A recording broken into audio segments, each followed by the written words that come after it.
विदूषक नाही असे दाखवायचा प्रयत्न करतात. काही विदूषक मुळात विदूषक नसतात. तरीही आपण विदूषक आहोत असं सिद्ध करण्याचा नेहमी पटापट करतात. आमच्या जवळ ही बांधण नाही. अच्छा नाणं आहे आमचा. वृत्तीनं विदूषक, वेशानं विदूषक आणि देशानं विदूषक. बाकी माणसाला कोणाच्या भगवती असं आहे की सांगू का? योग्यच आहे. अगतिक माणसांना विदूषकासारखा दुसरा जोडा नाही. माझा सिद्धांत भगवती असा आहे की मुळामध्ये साईच माणसं विदूषक असतात. भेटलेली माणसं, मिटलेली माणसं, असणारी माणसं, रडणारी माणसं, वाजणारी माणसं, लाजणारी माणसं, सणावर चढलेली, उकिरड्यावर पडलेली वारी माणसं आमच्या प्रांतातली. कोणत्याही माणसाचा सांस्कृतिक सालपट म्हणून काढलं की अगदी विदूषकाची बनावट दिसायला लागते. आता महाराजांचं ध्यान कोणते महाराज? आपले गयाती महाराज जायला लागले म्हणजे प्रत्यक्ष बृहस्पती लढायला लागले म्हणजे साक्षात वीरभद्र. अश्वमेध केला तेव्हा साऱ्या जगानं सर्वश्रेष्ठ जाती त्यांचा जय जयकार केला. कसे काय वरचे पापुत्रे साऱ्या बाजूला गेले. आतमध्ये निर्मळ विदूषक. आता आज तुमच्या अनुभवाला येईलच म्हणा. हे पहा, मला वाटेल तिथे जाण्याचा आणि वाटेल ते बोलण्याचा अधिकार आहे हे मला माहित आहे. पण त्यांच्या संबंधी असं बोलतं असं बोलू नका. माझे पतीदेव आहेत ते. आता त्याला काय उपाय आहे? अगोदर माझा सल्ला घेतला असता. पण भगवती पतीदेवच का नुसता देव देखील स्त्रीच्या रंगमंदिरात आला की विदूषक होता. देवळात जाताना प्राजक्तानं बाहेर ठेवतात ना, त्याचप्रमाणे स्त्रीच्या सहवासात जाताना पुरुष आपलं स्नान करून तारा तारा बाहेर ठेवून जातात. पुरुषाला विदूषक करणारी महान शक्ती म्हणजे स्त्री. आणि स्त्रीला विदूषक करणारी महान शक्ती म्हणजे तिचं अपत्य. अगदी पोटात असताना सुद्धा आपल्या आईला विदूषक बनवतात. बाहेर आल्यावर विचारूच नका. तात्पर्य हे की माणसानं मर्यादा ओळखावी आपली स्वतः. या जगात आपण जन्माला येतो त्या जगाची आणि त्या परमेश्वरानं हे जग निर्माण केलं त्या परमेश्वराने हलतच तात्पर्य काढायचे. पण केवळ आपली ही मात्र मला ऐकवण्यासाठी आपण इकडे आला नाही. माझं इकडे येण्याचं प्रमुख कारण असं आहे की मला आपल्याला पाहायचं होतं. म्हणजे असं की जयती महाराज माझे स्वामी आहेत. त्याचप्रमाणे माझे मित्रही आहेत. माझ्या मित्रांना शुक्राचार्याच्या आश्रमात जाऊन त्यांची विद्या आणण्याऐवजी त्यांची कन्या आणणे. तेव्हा म्हटलं विद्येपेक्षा अधिक सुंदर आणि संजीवनीपेक्षा अधिक सामर्थ्यवान अशी ही ऋषी कन्या आहे तरी कशी हे तर पाहावं. पण पाहतात की काल परवा कोणा देखील झाला. हो, आपल्याला काल परवा पाहिलं ते वधूवेशात आणि वधूवेशाची पद्धती या जगात दुसरी कोणतीच नाही. अपावर मोठ्या मला बांधून एखादी माहीत ही खरी कोणी माहीत जरी पोहण्यावर उभी केली तरी ती देखील दिसायला सौंदर्याला दिलं तमा आणि वृत्तीला गोगलला दिसेल. आता सांगू नये पण आम्हाला वाटते हाच अनुभव आला आमच्या पाचव्या लग्नामध्ये. म्हणजे अगदी खऱ्या म्हशीशी लग्न झालं की काय? हो, खऱ्या तुझ्या म्हशीनं सुद्धा तिच्यासमोर तोंडात पोट घातलं असतं. म्हणजे ती जे काय करीत होती ते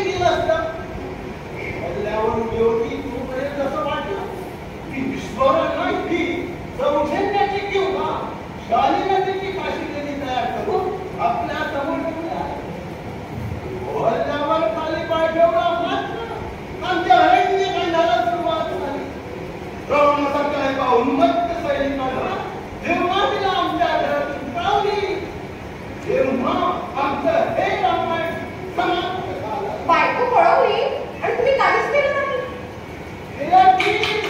ठीक आहे फक्त मस्त तिचा ती ताबडतोब 6वं लग्न केलं. त्यातही पुन्हा तोच अनुभव आला. पुन्हा बायको पळवली. काही विचारू नका. आम्ही लग्न करावं आणि कुणीतरी आमची बायको पळवावी. ती एक सामाजिक रूढीच निर्माण होता. मी म्हणतो त्या बायका त्या लग्नापूर्वी पळवण्यासाठी अस्तित्वात नव्हत्या. पण नाही काही लोक तब्येतीने असे विचित्र असतात. झाडावरची कैरी त्यांना कधी तरत नाही. राजा तरी आणि जाऊन ती पडली ती ह्या 2 पावलांची नजर तिच्याकडे गेली म्हणून समजा. हे आम्ही लोक कसे वेळा कंटाळलो आणि विदूषक झालो. भगवती माझे इकडे येण्याचं खरं कारण वेगळं. म्हणजे पूर्वी तो पाल्याळानं सांगितलं की खोटंच वाटतं. बरं दुसरं खरं कारण कोणतं? म्हणजे असं की ययाती महाराज कुठून तरी आले होते आणि कुठेतरी जात होते. एवढ्या उंच अंबरसारखा त्यांच्या वाटेत आलो. मग ते मला म्हणाले माझी प्रिया माझी प्रतीक्षा करीत असेल. मला जायला उशीर झाला म्हणून कदाचित लागले. कदाचित नाही होईल. तेव्हा तू तिच्याकडे जा. सारा वेळ मूर्खा सारखा म्हणजे नेहमी सारखं बोलून तिचं चित्त प्रसन्न आणि संतुष्ट ठेव. हे दुसरं आणि खरं कारण. आतापर्यंतच्या गोष्टींना आपलं चित्त प्रसन्न झालं असेल तर ठीकच आहे. नाही तर का डोकं काम देईनासं झालं की विदूषकांना शारीरिक विनोदाचा आश्रय घ्यावा लागतो. आपण म्हणत असा तर थोडे अंगविक्षेप करून दाखवतो. 4-6 मजेदार गुण्याही मारून दाखवतो. विदूषका अरे विदूषका आता त्याची काहीही आवश्यकता नाही. आजपासून ज्यांना आपल्याजवळ आयुष्य भरण्या मारायचे आहे ते आपले पतिदेव माझे स्वामी प्रतिष्ठानाचे सम्राट ययाती महाराज इकडे येत आहे. विदूषका महाराज पतिदेव महाराज. आता मी मुलांच्या उड्या मारण्याचा प्रयत्न होतो. मग युद्धावेळी काय करू? तिच्यावेळी मुलांच्या चालत होतो. पण त्या भौतिक त्यावेळी शारीरिक चमत्कार दाखवावे असा भेद होता माझा. आपण येईपर्यंत दुर्ग लढवायचा होता. ठीक आहे उत्तम दुर्ग लढवला. आता गेला असेल त्याला आणि म्हणजे आपण मला अजूनही आम्हाला काय जाऊन मोठं आहे. त्यापेक्षा रात्रभर इथेच गप्पा बसतो माणूस बसून. नाही मित्रा. अरे विवाहाच्या पहिल्या रात्री तुझ्याबरोबर गप्पा गोष्टी करणे इतका अनधिक नाही. एवढं स्पष्ट आधीच केलं. आपली आज्ञा अवश्य आहे. भगवती आपली ही आज्ञा घेतो. परमेश्वर नेहमी लोकांच्या पाठीशी उभा राहतो. अर्थात फक्त दिवसात.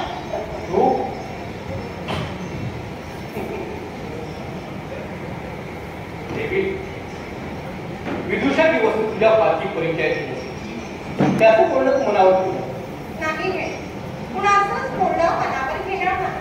रागवली फक्त रागवायचं काय कारण? मग अशी दूर झालं. गृहपदापासून दूर जाणाऱ्या एखाद्या आलापासाठी संगीत शाळेत गेला होता वाटतं. हो गेलो. तरी शब्दांना संगीताचे लवे अजूनही चिकटलेले दिसतात. तर त्या शब्दांना नव्हे मनाला सुद्धा. इतकी कधी गायिका सुंदर होती. गायकीच्या सौंदर्याकडे कोण पाहतो. श्रेष्ठ संगीताच्या मैत्रीत गायक आणि श्रोता या दोघांचेही जेव्हा सायंकाळच्या प्रकाशाप्रमाणे अभावात निघून जातात. गाणारा जगतोय स्वरानं आणि ऐकणारा जगतोय श्रुतीने. पण देवी गायिका कधी सुंदर असतात. चोर आणि सौंदर्य यांचं सामान्य स्थळ मिळत नाही. मग आश्रमातल्या मांडवीच्या पूजनावर माझ्या गाण्याची मनसोक्त स्तुती केली ती खोटीच वाटतं की माझ्या सौंदर्याची स्तुती केली ती खोटी? दोन्ही खरे. विधानाच्या काळाला काही ठराविक नियमानुसार माणसाची गरज नसते, पण नियमित गोष्ट अशी आहे की जिथा परमेश्वरालाही कंटाळा आला होता. अशा विधीचे सारे नियम, सारी पुस्तकं वाचतात आणि साऱ्या संकेतांना झुगारून देणारी अलौकिक जात निर्माण. माझी राजकीय वयाने म्हणजे असंच एक अलौकिक काम आहे. बाळींना स्तुती केली म्हणजे मी प्रसन्न होतो असं वाटतं आपल्याला. या स्तुतीची जात मला माहीत आहे. बौद्ध प्रेमशास्त्राच्या अध्यापकानं हा मंत्र आपल्याकडून पाठ करून घेतला असतो. कोणत्याही राणीच्या रंगमंदिरात गेल्यावर अनेकांचा आत्मा ऐकलाही असतो. पण चार शब्दाचा अर्थ अंगावर शिपडलं की म्हणून जाणेल की मी कोणी नाही. शुक्राचार्याची जगातील सर्वश्रेष्ठ बुद्धिमत्तांची मी मुलगी आहे हे माहीत आहे ना? हो, ठाऊक आहे. पण या माझा लेखना मी विसरलो आणि मला वाटतं अशा गोष्टी या रंगमंदिरात मनात राहू नये हेच पण. अगं नवरा बायकोच्या एकांतात बायकोचा बाप जर सारखा डोकावू लागला तर नवऱ्याला एक पावले पुढे टाकत कधी होते हे काय पुन्हा लागवं. माझ्या स्त्रियांच्या रागाचं जे कारण तेच माझं म्हणजे रागात आणि उग्रतात साऱ्या स्त्रिया सारख्याच असतात. पण इतका उशीर झाला मला. विचारा आपल्या मनाला आणि त्यानं खरं उत्तर दिलं नाही तर गवाक्षातून जरा बाहेर डोकावून पहा. आपल्या आवडत्या राजाचा विवाह मंगल साजरा करण्यासाठी नगरातील लोकांनी घराघरावर दिव्याची आरती केली. पहा त्यातला एकतरी दिवा तर जळतो घेतो. शिवालयातील विठुमाळीवर सहस्र पणत्या पेटल्या. पहा त्याची एकतरी आता लागली आहे. एवढ्याही खात्री पडली नसेल तर ती पहा शुक्राची झाले. हो, पण कदाचित असेही असेल की प्रतिष्ठानात गोवलेल्या या दुसऱ्या शुक्राच्या चांदणीचं अलौकिक लावण्य पाहून ती शर्मिंदी झाली आणि मसराला बरं होऊन आपण सगळ्या पाट्याशी जाऊन पडले असेल. झाली तुला साखर खेळली असेल का? पुरुषांना वाटतं बायकांना चंद्र चांदण्यासारखं नक्षत्रांच्या किंवा कमळ तोडल्यासारख्या फळा फुलांच्या पंक्तीला नेऊन बसवलं की त्यांच्या संबंधीचं आपलं कर्तव्य संपलं. बायकांची शरीर फक्त पुरुषांच्या डोळ्यांना दिसतात, त्यांची मन कधी दिसत. आता सरळ सांगा पाहू काय इथे यायला उशीर झाला तो? स्वराच्या मांडवातून प्रेमाच्या मंदिराकडे जावं या भावनेला मी संगीत काय केलं. संगीत, स्त्री आणि शब्द या तिन्हीच्या सानिध्यात माझ्यासारखा स्वच्छंदी पुरुष सारं काही दिसून जातोय हेच काय. पण इथे याला उशीर झाला त्याचं हे कारण. उशिरा येण्याचं कारण ऐकल्यावर देखील आनंद होईल. कोणतं कारण? बाबा प्रतिष्ठानाला आले? शुक्राचार्य नाही, पण त्यांचे एक नाव आलं. माझ्या माहितीप्रमाणे शुक्राचार्याने एकच कन्या आहे आणि हो तिलाही एकच पती आहे. म्हटलं तर जावई आणि म्हटलं तर मुलगा, म्हटलं तर मित्र आणि म्हटलं तर शत्रू. आपल्या कर्तृत्वान, साधुत्वान आणि तपेत शरीरात तिन्ही लोकांना वंदनीय असलेले हे भारतातील एक मोठ कंचदेव. होय, कंचदेव आले आणि लगेच निघून. मग आले तरी कशासाठी? मला वाटतं आपला अश्वनेधारी संसार पाहिला मोठा मसरानंतर अशा हलक्या भावनांच्या पलीकडे गेले. ही महान तपस्वी आहे हे विसरू नका. मेनकेच्या पाठीमागे धावणारे विश्वामित्र ही महान तपस्वी आणि तपश्चर्येनं पाठ देवाला प्रसन्न करून घेता येतं. मनावर ताबा ठेवता येईल असं नाही. कधी देवाने शुक्राचार्याकडून त्यांची संजीवनी विद्या करून पण साऱ्या विद्याने तिच्या पायाची चाकरी करावी अशी तिची कन्या मात्र मला या रियातीला प्राप्त झाली. एक संजीवनी आपण मिळवतो, पण हजारो संजीवनीची जी जन्मदाती ती माता हातची घालवली या विचाराबरोबर त्यांना माझा हिवाही करू लागला. मग आपण प्रतिष्ठानचे दरवाजे बंद करून घेतले असतील? नाही, कठीणवाड्याची वार्ता करतात मी नंदाच्या विश्वास आणि आपलं समान वयाचं नातं विसरून त्यांच्या पायावर डोकं ठेवलं. मी जेव्हा मान वर करून त्यांच्या मुद्रेकडे पाहिलं तेव्हा असं वाटलं की घटनेसाठी सुद्धा अशा गोड माणसांना आपल्या स्वतःच्या सामान्य पातळीवर विश्वातील साऱ्या सपना संघटित त्यांच्या आकाशानं त्यांच्या डोळ्याला आपलंच म्हटलं होतं आणि सागरानं तर त्यांच्या शब्दाला आशीर्वाद दिला होता. बरोबर देव कधी देवाचं हे नवरूप पाहून मी तर आंबावच केलो. असं वाटलं की या दोन महात्म्याला सार काही द्यावं, अगदी सार काही. पण काहीच देता आलं नाही म्हणून दुःखी व्हावं. शुद्र देवीची आठवण केली का? केली की एकदा अनेक वाद. देवदानामध्ये पुन्हा एकदा भयंकर युद्ध होण्याचा संभव दिसला. दोन देशातील सनातन बळ संपुष्टात आणून हा रक्तपात कायमचा प्रभाव आहे. शत्रूंचा उपयोग युद्ध न करता ते थांबवण्यासाठी करावा या हेतूने ते दानवशालाकडे प्रिस्क्राईब करण्यात आले. प्रतिष्ठानची सदिच्छा त्यांना म्हणून ते नगराच्या वेशीपर्यंत आले आणि आपला मनोगत समजून घेऊन परत प्रतिष्ठानात केल्याचं त्यानं आम्हाला आश्वासन दिलं. पण या काही गर्दी अनेक वार त्याने तुम्ही विचारतो वारंवार म्हणत होते माझी लाडकी बहीण सुखात आहे ना? होय, सुखातच आहे म्हणा. मी त्यांना म्हणतो की देवळी तुझी बहीण नसून मिळवणी आहे मिळवणी. आणि वर टक्केला म्हटलं की संजीवनीच्या सामर्थ्यापेक्षा देवळीचं सौंदर्य तुला अधिक गोड वाटत नाही का? काय म्हणाले ते? खडकावर आढळणाऱ्या लाटाप्रमाणे ते खळखळून असते आणि म्हणाले की सौंदर्याचा आस्वाद घेणारे डोळे परमेश्वरानं मला दिलेच नाही. देवळीला माझी बहीण मानली की त्या सौंदर्याकडे पाहून तर तिचे प्रेम करण्यात पाहून खुशी आणि तिच्या साक्षीची दानवेश्वराच्या कन्येची ती मनस्वक्त स्तुती करते. काय झाले काय तुझी तब्येत बरोबर नाही का? 2 दिवस समारंभात जरा गोंधळ आल्यासारखं वाटतं. हा तुम्ही राज होतेला दासी तसं वैद्याला बोलण्यासारखं काय मी जरा आपल्या मला सवय थोडा हिसाब कोणालाही आत काढते.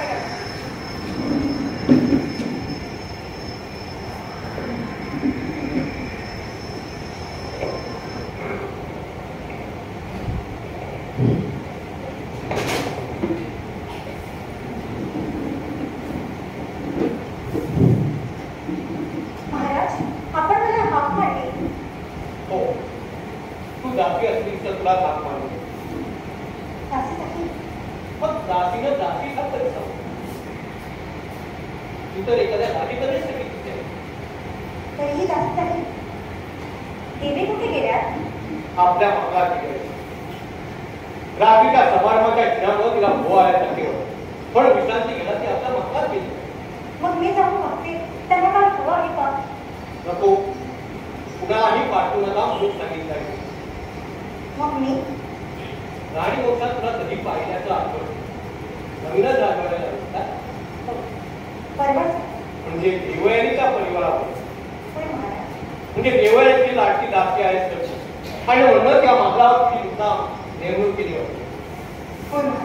माहेर सुटलं तरी मायेची माया मात्र सुटत नाही आणि स्त्रियांना तिला जन्मदान आपल्या जवळपास मिळते.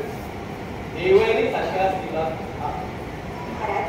काही काम नसल्यास मला माघारी जाण्याची आज्ञा इतकी बावलीच हो पण ते साहजिकच आश्रमातून आलेली स्त्री राजवाड्याच्या परिसरात थांबवली नाही तरच तर नाव काय? माझं नाव हो दासी. हा व्यवसाय झाला. मी तुला नाव विचारले. राजवाड्यात दासीला नावं असतात का? आता विचारलं नाही तर नसतात आणि विचारत असतात. पतीचं किंवा प्रियकराचं नाव घेताना स्त्रियाने लाजावर केलं पण आपला स्वतःचं नाव घालायचा संकोच कशाला? मला क्षमा क्षमा क्षमा गोड नाव तुझ्या रूपात क्षमा क्षमा हे का महाराज? नाही तुझ्या नावाचा मी जप करतोय असं तू सुंदर असंच काहीतरी नाव मी तुझे ऐकलं कुठं दानवेश्वराच्या कन्येचं नाव शर्मिष्ठा ना तू? आता मला जाण्याची आज्ञा होईल महाराज. ठीक आहे जा. थांब क्षमा काय आज्ञा? सेवकाला मी द्राक्षाचे पेढे आणायला सांगितले आणले त्यानं तब बनवून ठेवला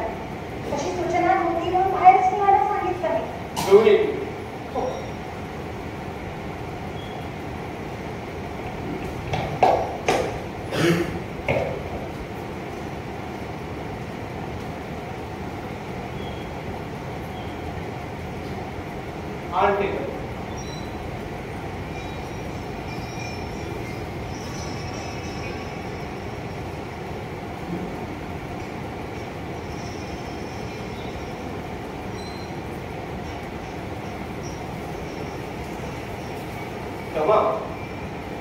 काल देवळेच्या मंदिरात कोणतरी गात मी आलो आणि ते गाणं अर्ध्यावर बंद झाला परिवर्तन ते गोड गोड अजूनही माझ्या कानावर ऐकत दारू देशातील युवती नृत्य गायनात फार निपुण असतात असं ऐकलं होतं. त्याचा आज मला प्रत्यय आहे. तूच ते गाणं बदलतीस ना? मला आठवत नाही. राजा हा विष्णूचा अवतार असतो हे माहिती आहे तुला? महाराज राजासोबत खोटं बोलणं म्हणजे प्रत्यक्ष परमेश्वराजवळ खोटं बोलण्यात मी पुन्हा विचारतो तूच ते गाणं म्हणून ते गाणं मला आज ऐकायचं आहे. महाराजांच्या मनोरंजनासाठी मी गाल. मग महाराजाने असा कोणता गुन्हा केला आहे? महाराज आपण दासीची चेष्टा घेत आहात. माझ्या चित्तवती आज उल्हासित झाले. वेळेवर भरलेला फूल आपल्या सुगंधात प्रज्वलित झालेला दिवा आपल्या प्रकाशात आणि प्रेमाचा साक्षात्कार झालेलं माझं अंतर आपल्या सद्भावनेनं स्वतःच्या बाहेर लावलं आणि समोरच्या जगावर समाज तू कधी कुणावर प्रेम केला? हे काय महाराज, मी एक सामान्य दासी आहे. आपल्या श्रीमंती विलासाची मला काय कल्पना? अगं प्रेमाचा रुपेरी जरी म्हटला या आकाशात फडफडू लागला की या जगात कुणी जात नाही कुणी प्रेम आणि या दोन्हीच्या संध्या सारी माणसं एकाच पातळीवर येतात. सर्वात उंचच्या माणुसकीच्या पातळीवर. खरं नाही. काय खरं? माणसं कधीही एका पातळीवर येत नाही. प्रेम करतानाही नाही आणि मरतानाही नाही. महाराज, माणूस या शब्दाला पोषक काही अर्थ असतो पण लौकिक व्यवहारात मात्र तो अर्थशून्य आहे. जगात स्वामी असतात, सेवक असतात, राजे असतात, दास असतात, अपमान करणारे असतात आणि अपमान करून घेणारे पण असतात. पण निवड माणूस मात्र कुणी शकत नाही. खोटा साफ खोटा शब्द. माफ करा, मी फार अधिक बोलते. पण चांगलं होतं. तू म्हणतेस ते कदाचित खरंही असेल. नवे खरंही आहे की मानव जातीच्या दुर्भाग्याची ती एक कहाणी आहे की माणसाला विशेषणे पाहण्याशिवाय दत्ता देऊ जाऊ दे. क्षमा हा विचार नको आहे. माझ्यासाठी गाणं म्हणतील. पण महाराज, माझी विनंती आहे आणि विनंती मानत असतील तर माझी आज्ञा आहे. पण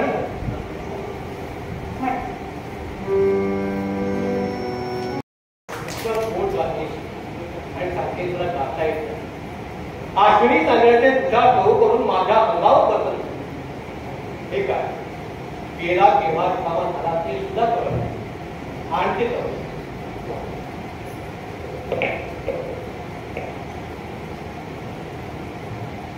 दीड दौडीची दासी केवढं धारिष्ट तुषार सम्राटापुढे लोचटपणाने गाते आणि त्या काळ कुटाचा केलेल्या म्हणून देते. शरम नाही वाटत तुला? कुणी सांगितलं तुला एक काढायला? आता मी सांगितलं. ज्याला प्रश्न विचारला असेल त्याला उत्तर द्यावं. हे बरं कुणी सांगितलं? महाराजांनी. मग लक्षात ठेव, दासी आहे माझी, महाराजांची नव्हे, फक्त माझी. जा ही दासी उलटून निर्लज्ज लोक.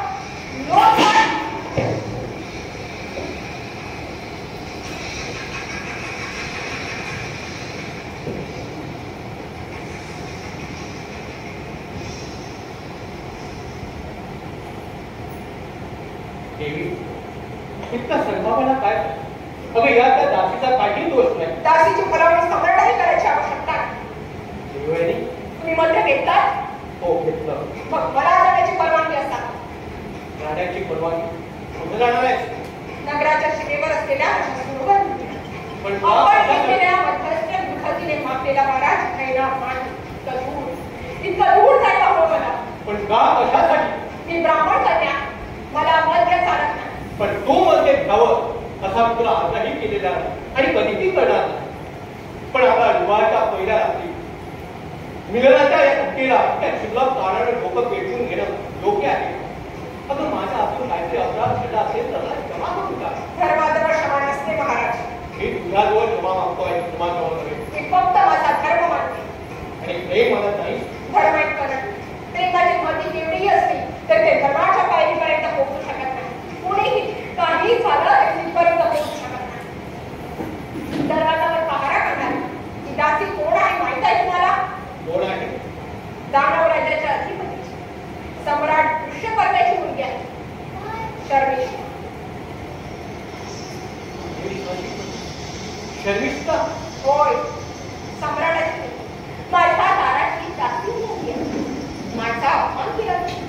केवळ देव यांचा अपमान नव्हता, क्षत्रियाच्या अधिराज्य आणि ब्रह्मधर्माचा केलेला जो निषेध होता त्याचा प्रायश्चित मी दिलेला प्रायश्चित ही भोगती आहे. दानवेश्वराची कन्या माझ्या राजवाड्यात माझी दासी कोणाला हो आणायला हा विचार आहे. तुमची दासी नाही, माझी दासी आहे. आणि या संबंधात मला विचार करण्याचं कारण आहे. अपराधाला शासन पाळलाच निक्षून सांग. देव यांनी जवळ समान नाही. श्रद्धेची प्रार्थना करणारा एक औदार्य नाही.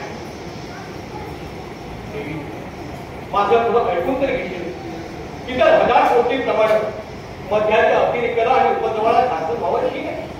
माझ्याही राज्यात आहे, पण केवळ स्वतःचा स्व करण्यासाठी, वृत्ती उल्हासित करण्यासाठी आणि फक्त त्या स्वाचा स्थिर घालवण्यासाठी सदाचाराचे संकेत सांभाळून केलं नाही अल्प पुरावा. त्यालाही म्हणायला आहे ब्राह्मणाच्या धर्मात. हे शक्य आहे. मी ब्राह्मण आहे. मला माझ्या धर्माचं बंधन मानायला हवं. शुक्राचार्यही ब्राह्मण आहे, सगळे ब्राह्मणांचे शिरोमणी आहेत. आणि तरीही त्याने बसलेल्या दशेमध्ये मला माहित आहे की बाबांनी अपराध केला आणि अत्यंत कठोरपणाने स्वतःला शासनही करून घेतलं. क्षमेची ती कागद देवाच्या दाराशी गेले नाही. मी जाते. केवढी कठोर शिक्षा तुम्हाला करते त्याची कल्पना तरी आहे. शिक्षा केवळ तुम्हालाच होणार आहे का? मलाही होणार आहे. पण मंत्रव्याच्या पिढीत रात्र घालून मी माझा धर्म आणि माझा देह मिटावून घेणार नाही. मी तुला वचन देतो, यापुढे केव्हाही मध्याच्या नसेला आपल्या वचनाची वाटता मी उद्या वेळेला येते, पण आज नाही.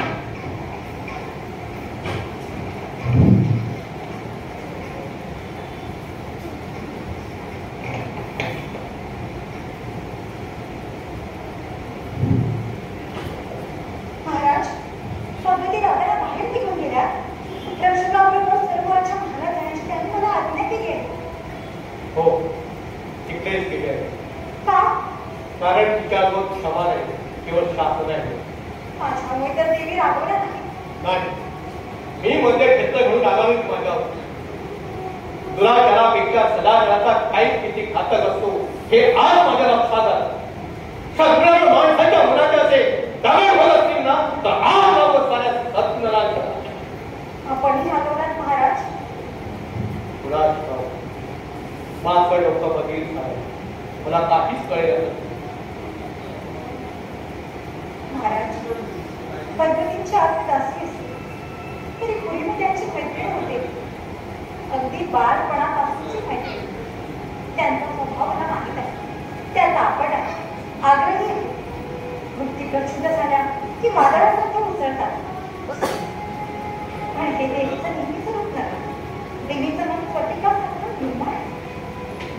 त्यांची मैत्री, त्यांची दासी म्हणून मी आपल्याला विनंती करते, त्यांचं हे बोलणं वागणं आपण मनावर हो, मला समजलं आहे कोण आहे. समजलं. हो, देवाचे सुद्धा सांगितलं तुमच्या धर्मनिष्ठेचा एक पुरावा असतो. तू दानवेश्वराची कन्या शर्मिष्ठा आहे हे समजलं आहे. महाराज, भगवतीने सांगितलेलं आपण विसरून राहावं अशी आपल्या पायाशी विनंती आहे. ठीक आहे. कोणत्याही गोष्टीचा विचार करायला यावेळी माणसावर फार समजला. माझे एक काम कशी आज्ञा होईल महाराज. बाहेरून सेवकाला बोलावलं.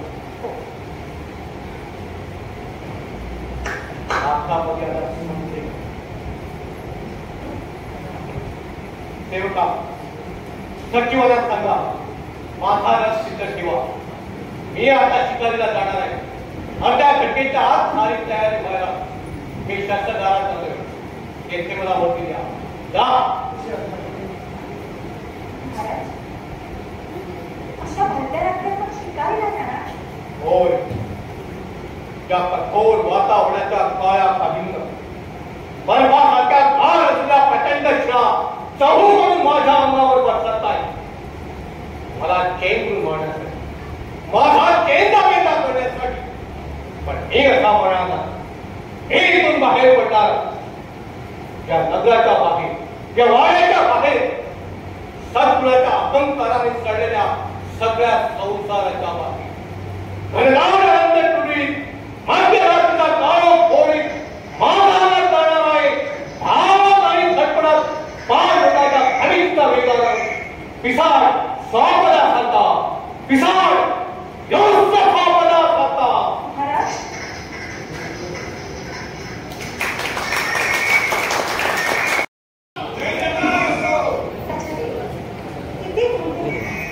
किती मोठे झाला.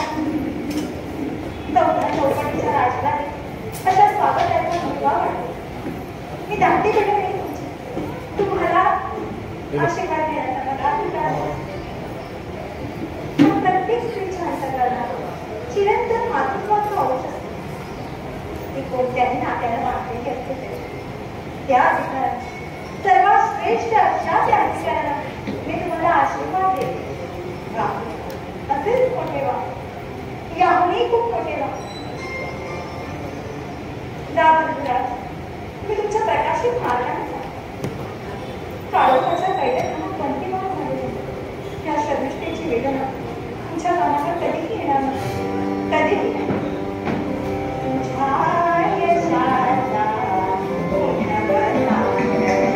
एवढी मोठी गोष्ट केली. परमेश्वरा, परमेश्वरा, या रक्षणापासून पृथ्वीचं रक्षण तूच कर. मला काही म्हणाला? मी परमेश्वराला विनंती केली. परमेश्वराला? हो, परमेश्वराला या सज्जनापासून पृथ्वीचं रक्षण कर अशी प्रार्थना केली. कोणत्या सज्जनापासून? कच्छ देवासारखे सज्जन या पृथ्वीचं रक्षण करीत असतात. माझी पृथ्वी माझ्या शरीरा एवढी आहे आणि शरीर आहे तोपर्यंत आहे. मी संपला ही पृथ्वी संपली. आता हे माझ्या प्रिय शरीर संपल्या भेटायचं झालं. काय प्रसन्न तो शर्मिष्ठे मला थोडं पाणी दे बापू. हो, देते. थांब, शुद्ध सात्विक पाणी आहे ना? हो, आहे. नाही म्हणजे आपल्या महाराजांनी पेय पदार्थाच्या यादीतून ताज्या पाण्याची अंतर्पट्टी केली आहे म्हणून विचारतो. हो, आहे. हवं तेवढं चहा देते. ठीक आहे.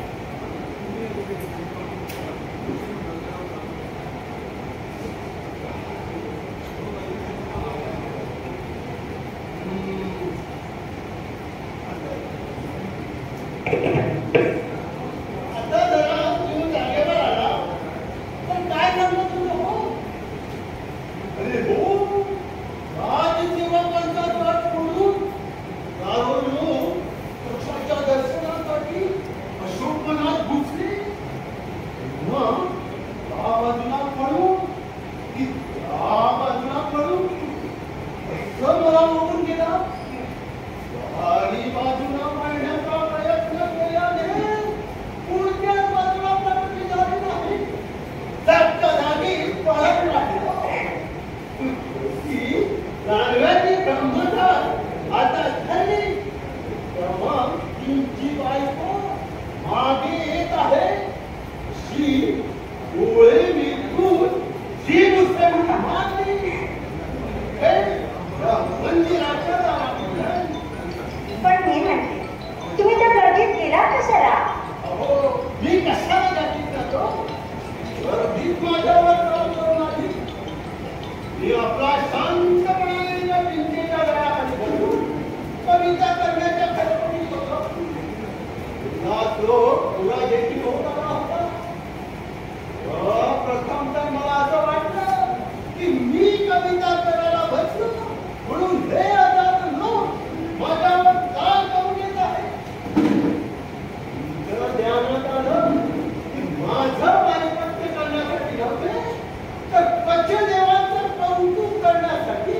ते तुम्ही कविता करतात हे मला माहीतच नव्हतं.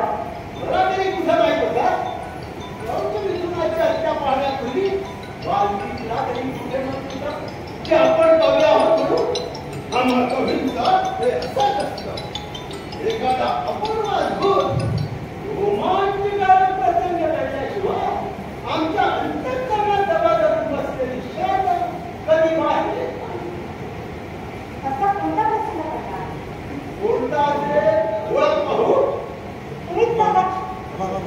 चालू हो सांगा. मी घालते. महाराजांना निघणारी दासी त्या विदूषक महाराजापुढे आपण बदली म्हणून सांगताय. मी कुणालाही जिंकलो नाही. स्त्रिया जिंकत नाही, जिंकल्या जातात. हा फक्त गैरसमज पुरुषांचा. डाळिंबाचे दाणे खात पिंजऱ्यामध्ये बसलेला पोपटाला वाटतो की आपण पिंजरा जिंकलेला आहे, पण खरोखर जिंकणारा असतो पिंजरा, पण जिंकलेला असतो पोपट. डाळिंबाच्या दाण्यामुळे हा गोंधळ पोपटाच्या डोक्यात उत्पन्न होतो. मूळ मुद्दा वाचलाच राहिला. कोणता तरी अद्भुत अपूर्व रोमांचकारक प्रसंग पाहून मला काळच सुचलं होतं. आणि तो प्रसंग कोणता हे तुम्ही मला सांगणार होता. सांगू? हो सांगा. जरा सांगू वाटतो. पण तुला सांगायला काहीच हरकत नाही. राणी वंशात काम करणारा एका ग्रामीण असणं मलाकी नाही प्रेमपत्र लिहा. अरे वा, म्हणजे आता पुन्हा लग्नाचा करायला दिसतो आहे. शांतम पापम अगं लग्नाला येऊन आला की प्रेमाचा कायमचा दिवस झाला म्हणून समज. राणा आपलं प्रेमचा मोठं पडला असेल आणि लग्नाच्या भानगडीत पडू नये. लग्नाच्या पटलातून लहान पोराशिवाय दुष्कळ काहीही निष्पन्न होत नाही. हा शहाण्याचा अभिप्राय आहे. प्रेमाच्या जिल्ह्याने मनुष्य स्वर्गाला जातो आणि लग्नाच्या जिल्ह्याने ते पूर्ण पाचार घेऊन जातो. माझा महात्मेचा अनुभव आहे हा. तो माझ्या कशाला तयारी महाराजांचं ध्यान. माझं नैतिक धैर्य आज लग्नापर्यंत तरी टिकलं. हे तर एकाच लग्नानंतर पाताळाच्या तळाशी जाऊन पडले. आणि जर निर्मयानिशी थांबा. कोणत्याही गोष्टीवर विरोधात बोलण्याची तुम्ही मोकळी करा. आणि हेच तुमचं काम आहे हे मी जाणते. हे पाहत विनोद हे जिवेचं अपत्य आहे. अंतःकरणाचं हे बोलणं परमार्थ तरी आज महाराजांच्या आवड तरी त्यांचा जवळ चालत माझं अंतःकरण महाराणीचा राजा आणि राजसत्ता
भिक्षका अरे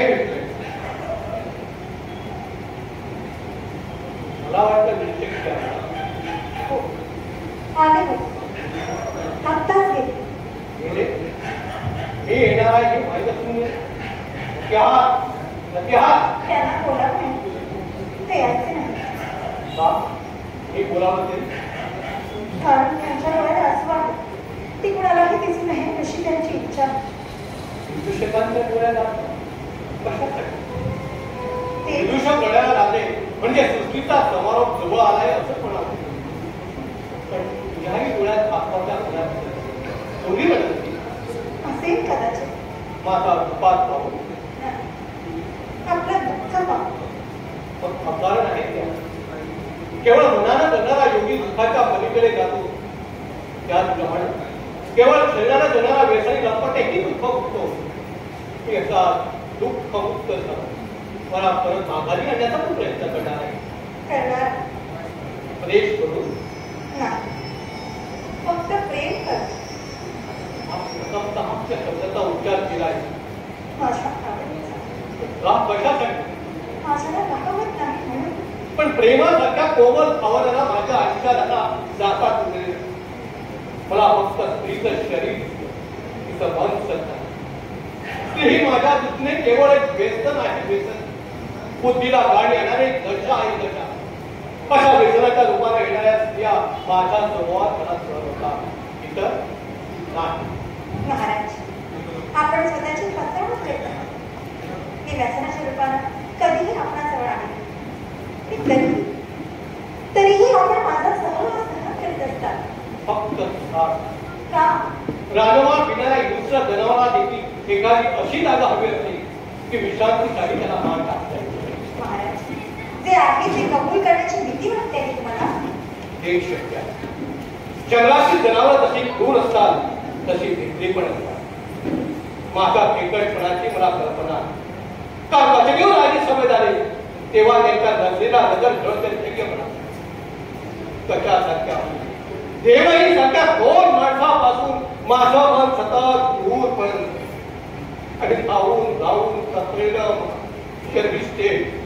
शर्मिष्ठे का कुणाच पाहू तुझ्या सहवासाचा आधार शोधत तुझ्याकडे धावत येऊ नये पडेल शर्मिष्ठे तू हे माझा धिक्कार का करत नाही माझ्या चरित्राचा चिकल पाहू तुला माझ्याशी तिरस्कार वाटत नाही संसारातल्या साऱ्या दुर्गुण तुमच्या कपाळात आपल्या स्वामीचा तो शिक्का मुद्दा केला तरी तुमच्याबद्दलच्या माझ्या भावाने तीळ मात्रही फरक पडणार नाही तुझ्या दुर्दैवाला पारावर मी तुझ्या कोणत्याही भावनेला उत्तर देऊ शकत नाही देणारही नाही आणि माझी इच्छाही नाही महाराज आपण माझ्यावर प्रेम करावं असं मी कधी म्हटलं नाही मी म्हणणार नाही कारण माझ्या कोटीकारांची सीमा मी जाणते अधिकार सृष्टीत राहून जो अधिकाराचे हे व्यवहार ठेवित आहे ना त्याला इतर सारं काही माहित पण प्रेमाचा धर्म मात्र त्याला उपयोगी नाही ज्या क्षणी प्रेम करण्याचे आणि कळून घेण्याचे अधिकार निर्माण होतात त्या क्षणी प्रेम नष्ट होतं आणि नुसते अधिकाराचे पोलादी साखर दंड शिल्लक राहतात काचून ठार मारण्याचे अधिकार महाराज माझ्या गायचे शब्द नाही तुम्हाला तू राजकन्या असून दासी मी माणूस असून जनावर झालोय आणि होण्याचा प्रयत्न करीत कधीतरी वाटतं की हे सारं चूक मन आणि मनच्या एका पलीकडे माणसांच्या व्यवहारामध्ये काहीतरी अर्थ असायला हवा आणि नसला तरी तो द्यायला माझ्या राजेशाही वंचिकावर रोज नव्या शरीराचा कुस्कारा करताना मध्याचे घट एका मागून एक पोटात जोडताना शहरातील जनावर मारताना अथवा लग्न वारा घेण्याचा नाश पाहताना कधीतरी कड्याळ हातात गेल्यासारखी वेदना हे वाटतं की छातीवर हात लावून पृथ्वीच्या सरहद्दीपर्यंत सकाळ पळत सुटावं मनाचे दगड होत नाही होईल नक्कीच होईल माझ्यासाठी गाणं म्हणते हो म्हणे आपण सांगाल तर क्षमा यावेळी मला रागत संगीत आपल्या लाल केसरी आणि कोमल स्वराने माझ्या स्वभावात एक अभेद भिंत उभारून मला आज कोंदळून टाकणार या क्षणाने भरलेली जाण नष्ट करून थोडा वेळ स्वरमयी करून टाकणार क्षमा मला तुझं संगीत हवं आहे. आपण म्हणतात तसं सामर्थ्य माझ्या गीतात पण म्हणते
अंगावर टिपण टाकून आलेले वाघ आणि शिव देखील नुसत्या मनगटाने मागे रेटले आहेत आणि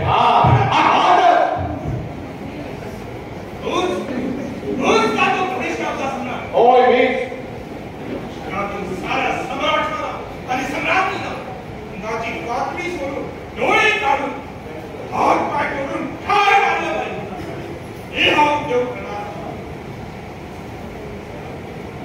जनावर कोणी करून ठेवले तूच ना होय मीच राज तुला घ्यावा लागेल मागील सगळ्या सिंहाने वाघाने आणि राणग्याने मला सांगितलं आहे जे आज सांगितलं आहे माणसाच्या शरीराची चिरफाड नाणगी कशी घात देत असून खाऊ तुला माहिती हे तुला बजावून ठेवतो राणग्याच्या वाक्याला जाऊ नको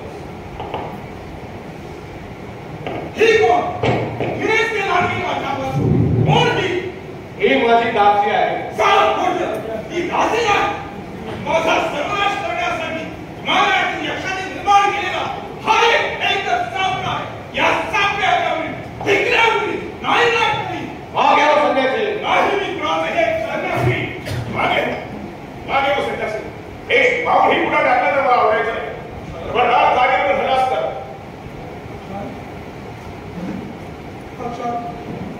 आचार्य हा सर्व मला धरतो आहे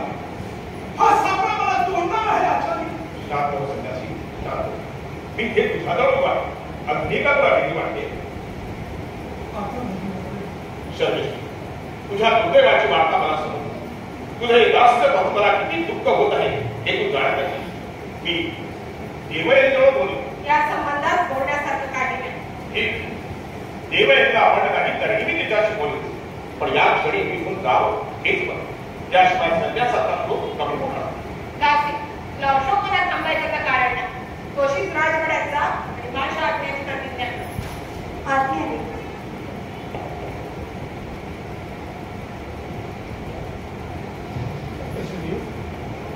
माझ्या काही अपराध घडला असं क्षमा करा. रक्षका, या माणसाने पुन्हा काही अचटपणा केला, अत्याचार केला तर अशोकवनाच्या द्वारमंडपात त्याला पेटाच्या झळीला रक्त फुटेपर्यंत फोडून काढा आणि नगराच्या हद्दीबाहेर फेकून द्या. निवडणुकाच्या पणात नका मला शिक्षा करण्याला मी शरण आहे. मी शरण आहे. खूप संन्यासी, मी इथे आहे तोपर्यंत तुझ्या केसाला कोणी धक्का लावू शकतात. प्रतिष्ठानात राज्य आमचं आहे. प्रतिष्ठानात तुमचं राज्य असेल, पण प्रतिष्ठानात सगळ्यात सारा परमेश्वराचं राज्य आहे. आणि एकच राज्य मी मानतो. यदि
हा संन्यासी कुठे भेटला तुम्हाला?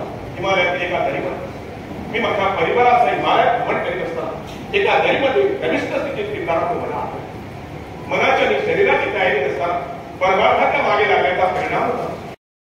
तो यापुढे इथेच राहील. का? हा संन्यासी मुझे बाग वयात घरात बाहेर पडलेला माझा कोरला भाऊ व्यक्ती आहे. हो असला पाहिजे. नव्हे तोच आहे तो. भाऊ बोलला भाऊ. हो, माझा कोरला भाऊ. वर्षभेदाच्या स्वारीत मला तो हिमालयात दिसला होता. भेटला पण आणि परत यायला तयार झाला होता. पण नंतर त्याचा विचार बदलला आणि परत डोंगर तयार निघून गेला. तुमचा काहीतरी गैरसमज होत आहे. गैरसमज नाही, खात्री आहे म्हणजे. मी तुझा धाकटा भाऊ यायला तुला हात मारतोय. तुला काहीच का कळत नाही? तुला काहीच का आठवत नाही? माझा धाकटा भाऊ. हो, माझं नाव यती आहे. आठवतो, मला पुसट आठवतो. मी एका राजवाड्यात राहतो. एका मोठ्या महालात उंच समरात राहतो. हत्तीवरती रुपलेली अंबाऱ्या होत्या. रत्नांचं नक्षीकाम केलेलं एक सिंहासन होतं. मला आठवत आहे, एक उग्र संतापी पुरुष होता. कुणास मला फार भीती वाटायची. ती देवघरात सतत प्रार्थना करत असतो. माझा धाकटा त्याचं नाव ययाती. हो ययातीच.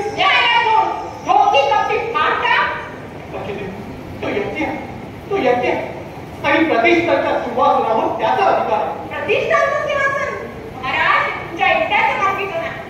ज्या दिवशी मी आपली पट्टाराणी झाले त्या दिवशी माझाही अधिकार त्या सिंहासनावर प्रस्थापित झाला. मी सिंहासन सोडू शकता, पण ते दुसऱ्याला देऊ शकत नाही. माझा समदेश मान आणि हा तुमचा भाऊ आहे हेही मला मान्य नाही. संन्यासाचा वेध चढवणारा एक ठाम आहे तो. प्रविष्ट तो नाही. प्रविष्ट तुम्ही आहात. सध्याच्या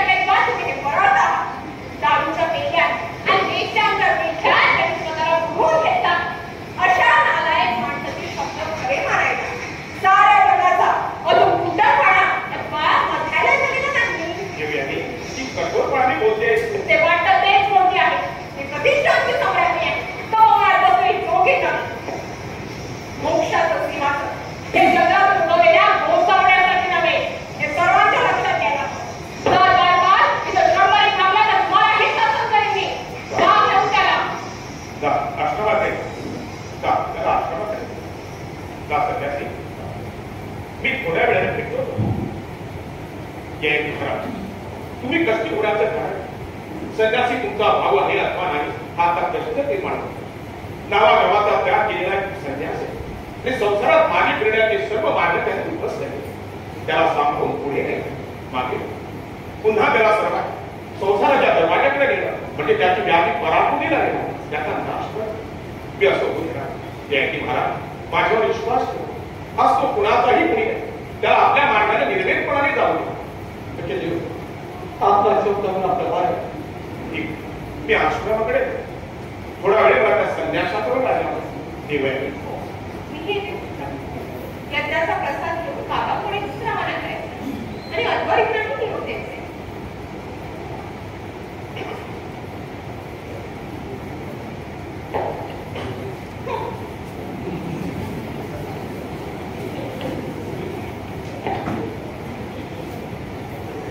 त्याच्या दिशेत वेशाच्या विक्यात स्वतःला बुडवणं हरिष्ठ नारायण कशाला सुटतो. माझ्याचा वर्णी समाज होतो मी एक तुंग पर्वत विज्ञान जलाचा आकाशात मंगळ मारून सूर्याचा मार वाटवला. पृथ्वीचा भार सांभाळून शेषालाही विश्रांती देणारा अमरावतीच्या दारावर फटका मारून इंद्रालाही भयभीत करणारा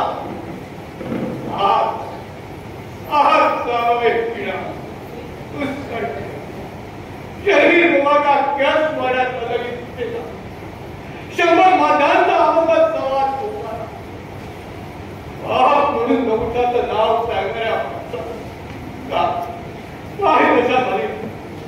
जनावर भण्याच्या पाकिस्तानातून माणसाच्या गर्भातून बाहेर पडला. पण झाला पिढा नुसता पिढा शर्मिष्ठे रस्ता स्वर हवाय पाय पाठवणारा कीटकाला शर्मिष्ठे रस्ता तुराचा आधार तुराचा आधार.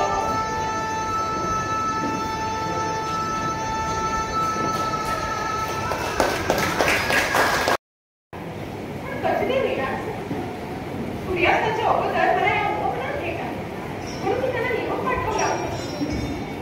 अजूनही तिथे हाकेच्या अंतरावर असताना मी ते देवी आईला कधी भेटले प्रतीक्षांचे सम्राट माझी त्यांना भीती वाटते. साधुत्वाच्या कितीही कपडे चढवल्या तरी माणसाचं मन काही पृथ्वीच्या पलीकडे जात. राणीच्या 1 वर्षाने जीवनात ती रचलेली आहे. पाहून सूर्याच्या प्रखर उजेडात माझ्यासमोर उभं राहण्याचा संकोच वाटला. कुठल्याही संकोचाला माझ्या आयुष्यात आणि अंतःकरणात आला जाणवतो. त्या संन्यासाच्या सांत्वना सुटल्यावर मला इकडे यायला जरा उशीर झाला. म्हणजे देवी आणि पेक्षा त्या संन्यासाचं कौतुक आपल्याला अधिक वाटतं. का तो आहे देव यांनी आधार असल्याची वार्ता मला मीही सांगितली नाही. हो बरोबर. परोपकाराचे व्रत घेतलेले आपण संत आहात. माणसं आजारी पडल्याशिवाय किंवा मरायला टेकल्याशिवाय आपण घेतला नाही. इथे बोलवल्याबद्दल आपण सुद्धा करायला हवी. कारण मी आजारी नाही अथवा मरायलाही टेकले नाही. अगदी सहज बोलवलं आहे. अतिशय आनंदाची वार्ता आहे. हा पेशा स्वीकारल्यापासून मनाने आपल्या शरीराने लिपबसल्या माणसाची भेटून बाग बोलली. एक विचार तू सुखात आहेस ना? कशा करता विचारता मी दुसरा काही बोलायला नाही नको. तू सुखात आहेस असं समजलं तर मला अत्यंत समाधान आहे. या प्रश्नाचं खरं उत्तर आहे. हो, तू सुखात आहेस हे उत्तर ऐकायला मी तयार नव्हे. तेच उत्तर हवं आहे. तुमच्यासारख्याचं पुरुषाला वाटतं त्या स्त्रीला आपल्या घरधरणाचं भाग्य लावलेलं नाही. ते आयुष्यभर काळोखात उठून लढत किंवा तडफडत असेल. जवळच्या माणसांची मनं पाया चिडल्याशिवाय मला आपल्या मोठेपणाचा महाल वाटता येत नाही. पण साडी म्हटलं काय विश्वास माझ्या समोर उभी आहे. मी ऐश्वर्याचा विचार येतो. फक्त सुखात सुख आणि ऐश्वर्य यात अंतर आहे असं मी मानते. दीक्षेच्या कुठल्या खड्यात तुम्हाला शोध घेता येतो हे आपल्यासारख्या साधू संतांना संसारी जगानं अर्थात स्वीकारले. हो शाहू महाराज, आपल्याला हवं असलं उत्तर मला देता येतं. याचं वाईट वाटतं. तू सुखात आहेस. हो हो मी सुखात. तू सुखात आहेस तर इतकी रागावतेस कशासाठी? काही काही माणसांची जीभ आज बोलणे रथासारखी किरपी चालत अशा माणसात तुझी जमा नाही हे मला ठाऊक आहे. तुझा माझ्यावरचा राग अगदी केला नाही. तुमचा राग घडणारे वैज्ञानिक करतील. आता तुझ्या समोर उभी आहे ती प्रतिष्ठानची सम्राट. माझ्या या नवीन रूपाचं विस्मरण करू नका. विस्मरण तुला होत आहे असं मला वाटतं. एरवी तुमची संतापी नसतेस. गृहस्थातीची मुद्रा पण स्त्री स्वभावाची गुणाक्षणी आपल्या नव्हतं दिली. पूर्वीचं प्रेम आठवण्यामुळे मी राहतो का वाटतं आपल्याला? मला राग येतो तर तुझ्या ढोंगीपणाचा. ढोंगी निव्वळ ढोंगी. कसलं डुबी आहे मी? देवी आणि दुःख पाहायला किती खुशी मिळते आहे. आणि चौकशी करत आहात तुझ्या सुखाची. माझ्या सुखाची आपल्याला किती काळजी होती ना. मग एका शब्दाने माझे विचारपूस केली नसती. आज तू पाहिल्याच्या मंडपात पोहोचला तेही फक्त शर्मीचे. मी निघला जेवढा आपल्याला एकटा बोलवलं तेव्हा आपल्याला माझ्या सुखाची म्हणून म्हणते सारा ढोंगी पाणी. तुझ्या राज्यातील लोकांनी आणि जगण्याला आलेल्या यात्रिकांनी माझी वाट अडवली असती तर याबद्दल मी तुझ्या भेटीला काय करू? माझ्या कीर्तीनं माझं घाती जीवन कातरून टाकलं नाही तर मी तरी काय करतो? म्हणते ते हे भक्तिवस्त्र परिणाम. आपण परमेश्वराचं काम जगात करता असा विभाव मी करतो. तुमच्या सारख्यांना हवा असतो स्वतःचा जयजयकार. मूर्धांनी आणि कृष्णाने केलेला. कान जयपुषासाठी चढवले. गळे पुष्पमाळांसाठी समजले. शब्द मूर्धांच्या समुदायावर भक्ता गाजवण्यासाठी अथापले. कृपा करा आणि आपल्या मोठेपणाची मिरवणूक माझ्यासमोर काढा. तू माझ्या मोठी पंचायत करतेस. मी मोठा आहे असं म्हटलं तर तू म्हणा हा तुला मी मोठा नाही पण लोक माझ्यावर मोठेपणाचा वृथा आरोप करतायत असं सांगितलं तर तू म्हणा ही भा तुझी ढोंगी नसतात. स्वतःला पटलेल्या आणि आवडलेल्या मार्गाने वाटचाल करणारा मी एक सामान्य संज्ञा. अगदी सामान्य. या मातीतच राहणार, या मातीतच जाणार आणि या मातीतच आपल्या जीवनाचा स्टेज. पण माझ्यासारखे मातीचे पुत्र सामान्य असते तरी दुबळे असत नाही. कारण या मातीने मला अशी नम्रता दिली आहे की कुणाचेही पाय भेटताना मला नाक पडत. आणि आज मातीने मला एवढं सामर्थ्य दिलं आहे की पृथ्वी तलावरील कोणत्याही संपत्तीचा किंवा सत्तेचा अधिकार पदार्थ मानताना मला खेळ वाटतो. मला पुढे मोठं म्हटलं म्हणून संतोष नाही आणि पुढेही मला शूद्र लेखलं तरीही त्याचा विषाद. गळ्यावर पडणारे हात आणि छातीवर पडणारे गोंडे दोन्ही मी सारख्या निर्वेकपणाने स्वीकारित आहे.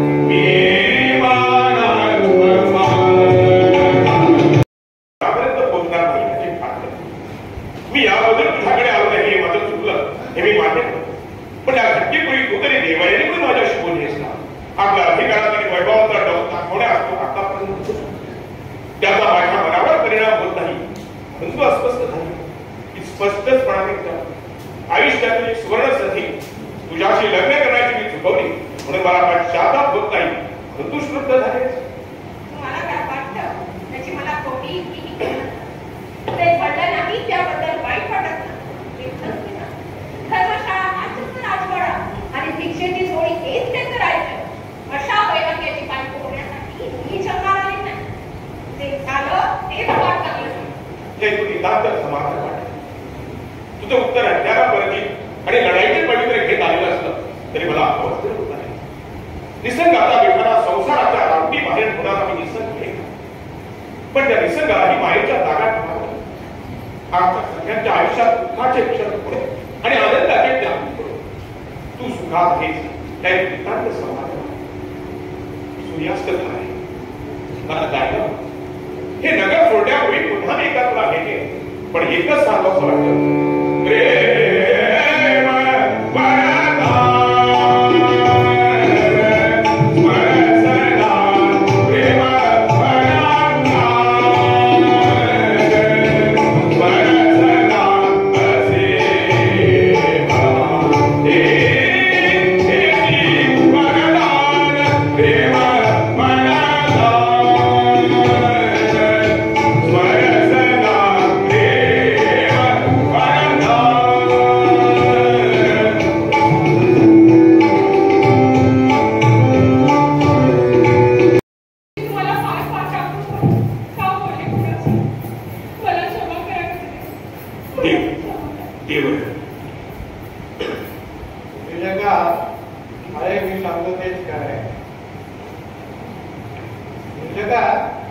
हे कोण दोन प्राणी इथे दिसत आहे?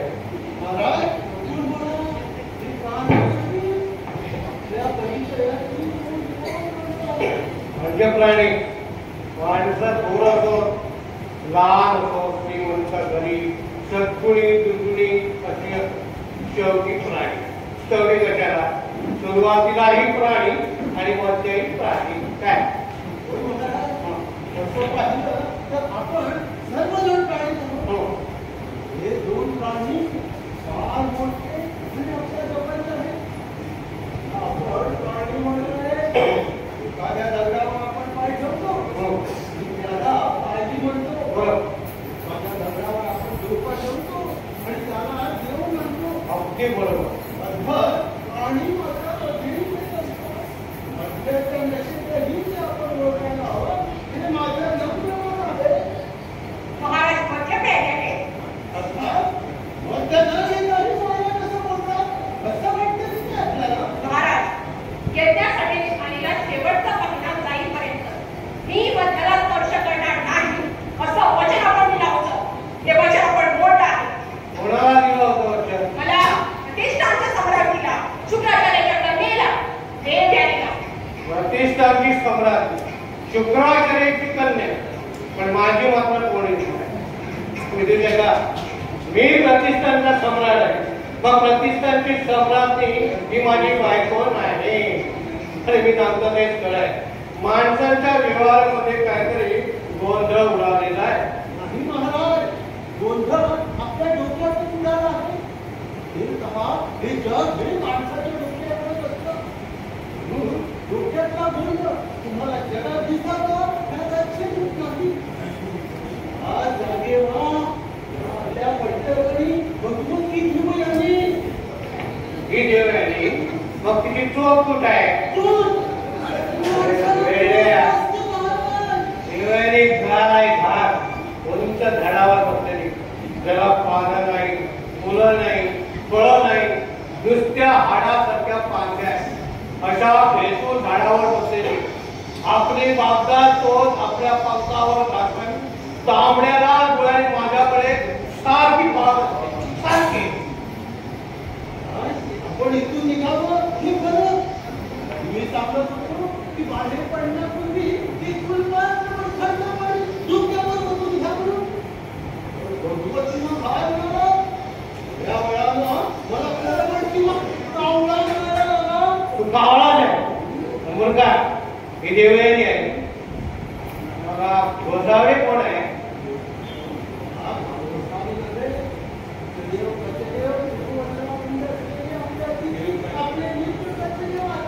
लक्षदेव माझे अतिथी, माझे मित्र.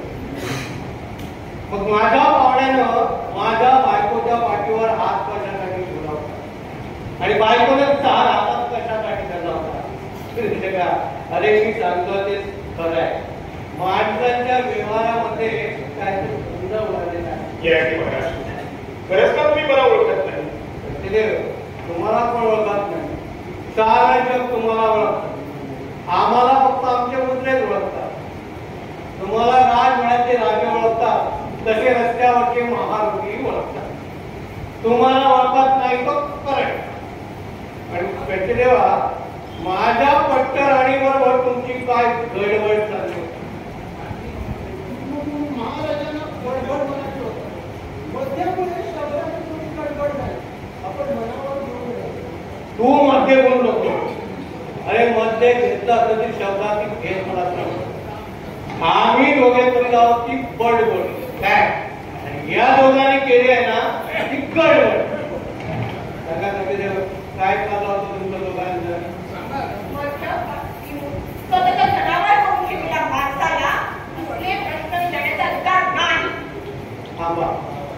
मध्ये घेतल्यामुळे माणसं जनावर होता की न घेतल्यामुळे होतं याचा अगोदर सोप्त मोठे लागला. तू माझी पत्नी आहे, शुक्राचार्याची कन्या आहे, प्रतिष्ठानची सम्राट आहे, इत्यादी इत्यादी काही खरं आहे. पण माझी बायको आहे हेही खरं आहे.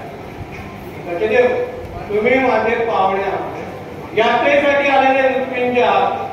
तुम्ही दोघांनी मध्ये घेतलंय नाही, मी तरी मानतो घेतलेलं नाही. मग माझ्या पट्टराणीच्या पाठीवर फार मोठा आहे. बजेटच्या प्रमाण तुमच्या लंपट आणि मस्तरी मनाला होणारे खास आहेत ते. विदू शका त्यांना राजपुत्राकडे घेऊन जा. जयंती महाराज, मी सांगतो तुम्ही म्हणतात ते धन्यवाद. म्हणजे मध्ये न घेताही माणसात खरं बोलू शकता हे पाहून फार फार आनंद झाला. आता मला सांगा, अधिकार नसताना प्रणयाची लीला करणारे तुम्ही दोघं जण की तुमची प्रणय लीला शांत दिसताना पाहणारा आणि कट्यात पडला असून परावृत्त होणारा मी जनावर. मी पुन्हा सांगते, तुम्ही म्हणता ते साफ खोटं आहे. मध्ये ते भ्रष्ट झालेल्या तुमच्या मनाला नाही त्या ठिकाणी भ्रष्टाचार दिसू लागला. पापी मनुष्य आपल्या पापात न चुकपणे पाहत असतो. पापाच्या स्पर्शात शरीर भोगानं आणि मध्याने चुकल्या तुमच्या मनात आहे ते. त्याचा हात हातात धरला होता ते काय ऐहिकाच्या सुखातून बाहेर पडण्यासाठी, आणि तुमची मन गंगेसारखी निर्मळ होती तर आम्ही आल्यावर दचकलात का नाही एकमेकाच्या हात हातात धरून हट्टपणाने उभे राहिला. हे सारी पापाला की पुण्याला, हे शब्द प्रेमाला की व्याधीला. तू कोपण आहेस ना, मग माझ्या प्रश्नाचं उत्तर दे. देवाला वंदे असलेले महामुनी तुम्ही असे सत्यंत उभे का? उत्तर सापडत नाही म्हणून तुमच्या सर्व प्रश्नांची उत्तरं तुम्हाला समजतील तेव्हा आवश्यक आहे.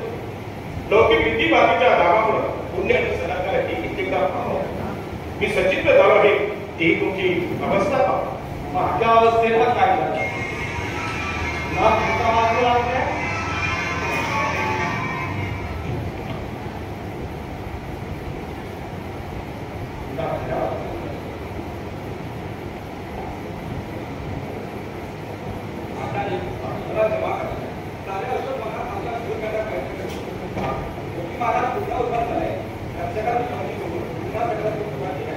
आपली भेट व्हायला हवी आता प्रवास आहे. आपण टाकतो तो निरोप येतो विनोदाच्या सहाय्याने आणि निसर्गपणाच्या सहाय्याने मला वाटतं आपण दोघे त्या प्रशुद्ध जगात पुढे तो जयंती महाराजाबरोबर होता आणि त्याला सांभाळून राजमंदिराकडे घेऊन मला काही झालेलं नाहीये. आणि हा विदूषक काय मला सांभाळता, ज्याला स्वतःच्या 5 बायका सांभाळता आला नाही तो मी माझा शिवाजन माझ्या तोंडा मला त्या दिवाळीच्या शब्दाला माघार घेतली नाही. ते काल झालं नाही, आजही होणार नाही, कालही होणार नाही. यतीनं राज देण्याची आवश्यकता, यतीनं आत्म्याचं अस्तित्व मानले आणि शरीराचा निषेध केला. ते शरीर त्याच्यावर सुरू होईल. राज देणं हा त्याच्या व्यासपूर आहे. आणि याची महाराज आपण दुसऱ्या टोकाला जातो. तुम्ही सिंहासन सोडायला तयार झाला ते कशासाठी? भावाच्या प्रेमासाठी, कर्तव्याच्या जाणीवेने. तुम्ही उदार आणि कर्तव्यशील आहात हे मी जाणतो, पण तुमच्या सिद्धतेचं कारण वेगळं आहे. मदिरेचा पेरा आणि बघा असाचा होत सतत आपल्या ओठाची असावा म्हणून बंधमुक्त होण्यासाठी ही तुमची धडपड आहे. हे औदार आहे, ही शरीराची गोष्ट. पहिल्याचे दुष्परिणाम नक्कीच्या बाबतीत पराकोटीत आहे. दुसऱ्याचे दुष्परिणाम तुमच्या जीवनात आकाश प्रकट होत आहे. हीच वेळ हे स्वतःला सांभाळणे. तुम्हाला उपदेश करण्याचा मला अधिकार नाही, केवळ मित्र म्हणून सांगतो. तुमच्याही जीवनात अशा भयसुद्ध घटना वाचू नये अशी माझी मनापासून इच्छा आहे. येतो मला गेलं पाहिजे. त्याची मला हात मारतोय, मला गेलं तो गोसावी काय म्हणाला? चुकलो काय म्हणत त्याला? वाळत टाकायला लुगडाप्रमाणे लांब असं काहीतरी बोलतो. काय म्हणत त्याला? आत्मा जागृत करा कसे सांगितलं सर, माझ्या बायकोची प्रेम चेष्टा करताना त्याचा आत्मा जागृत होता की काय? दुसऱ्याच्या आत्मे जागृत तो नको म्हणाला. माझा पट्ट शब्द उच्चारला तर महाराज याद राखा. पट्टराणीचा अधिकार झालो मलाही शासन केल्याशिवाय राहायची नाही. तुमचं दोघांचं आश्रमात काय ते चाललं होतं असं मला त्या घोसावड्याने त्याच्या देवाला सांगितलं. बहीण भावाने एकमेकाला मिठा मारायला काही हरकत नाही, कारण म्हणजे या जगात कोणी कुणाला मिठ्या मारल्या तरी माझी काही हरकत नाही. पण कुणीही कुणाची फसवणूक मात्र करू नये एवढाच माझा आग्रह आहे. काय त्याच्या अवतीर्ण झाला.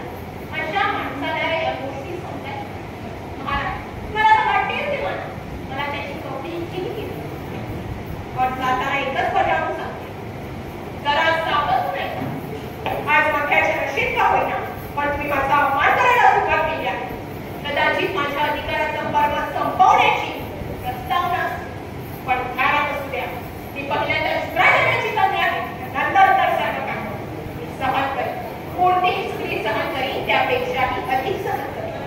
पण त्याला एक अखेरची रेषा, ही रेषा उलटण्याला जर आपण कधी काळ मला भाग पाडला तर ध्यानात ठेवा, त्रैलोक्याची कोणतीही शक्ती आपलं रक्षण करू शकणार नाही.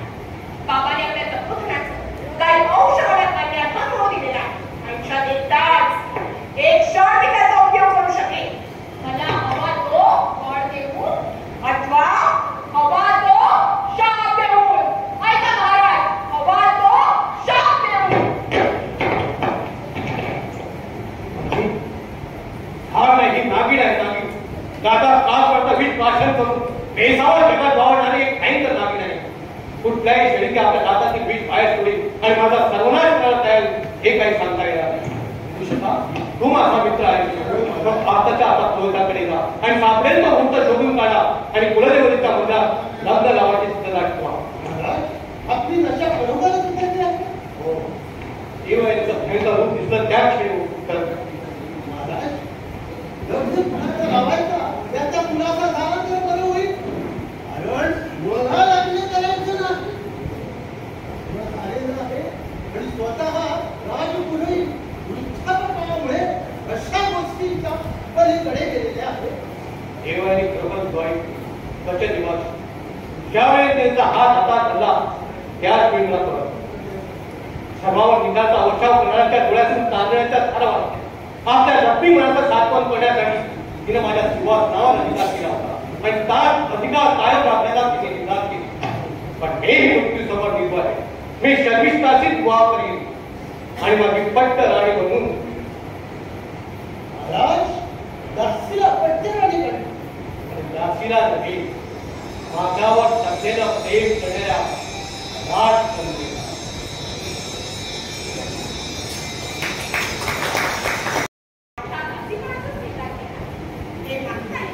हो, दास हे दासाने निर्माण केलं. ज्या क्षणी तिला वाटलं की आपण तुझी दासी नाही, त्या क्षणापासून ती तुझ्या दासीपणातून मुक्त झाली. हो, ज्या क्षणी तुझं माझ्यावर प्रेमात्रही प्रेम नाही आणि ते का नाही हे माझ्या लक्षात आलं, त्या क्षणी विवाह मंत्राच्या स्थापनेला बांधलेला एक जंगली जनावर एवढीच किंमत होते मला तुझ्या आयुष्यात. सुखी होण्याचा एकच मार्ग म्हणून मीही जनावर होण्याचा प्रयत्न केला. पण या भयानक अवस्थेत हातात जीवा घेऊन माझ्या समोर उभी राहिली ती शर्मिष्ठा. तिनं माझ्या जीवनाची तमा केली. तिने फक्त माझ्यावर प्रेम केलं, अगदी वेड्यासारखं.